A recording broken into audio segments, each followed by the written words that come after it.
শীত বেশি পড়লে তখন আগুনের তাপটাও ভালো লাগতে শুরু করে। এটাই হয়তোবা প্রকৃতির খেলা। আজ থেকে ঠিক 1 বছর আগে এই ভিডিওটা করেছিলাম নোয়াপাড়াতে থাকতে।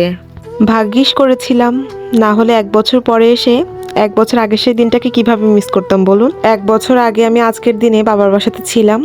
তো বাবার বাসাতে থেকে পিকনিক করেছিলাম সব ভাই বোনরা মিলে একসাথে, এবং পিকনিক করার পর রান্না বাড়া খাওয়া দাওয়া কমপ্লিট হয়ে গেলে প্রায় রাত 1:30টার দিকে আগুন পোহাচ্ছিলাম, তখনই ছোট্ট ভিডিওটা করেছিলাম। তো সময়ের পরিপ্রেক্ষিতে আজ আমি হাজব্যান্ডের সাথে আমার বাবার বাসা থেকে অনেকটা দূরে। তো আজকে সবাই পিকনিক করছে, আমার কাজিনরা আমাকে কল করে বলল সবাই আমাকে বেশি মিস করছে। তো আমি বললাম যে মিস করার কি আছে পাগলি, তোরা তোদের মতো এনজয় কর। কিন্তু সত্যি এটাই যে আমিও এখানে থেকেই নপরাকে অনেক বেশি মিস করছি। তো ভাবলাম যে 1 বছর আগে করা একটা ভিডিও পোস্ট করি, তো সেজন্য আজকে এই ভিডিওটা পোস্ট করলাম। মিস ইউ সবাইকে। নপরাকে অনেক বেশি মিস করি আমি যখন নপরার বাইরে থাকি।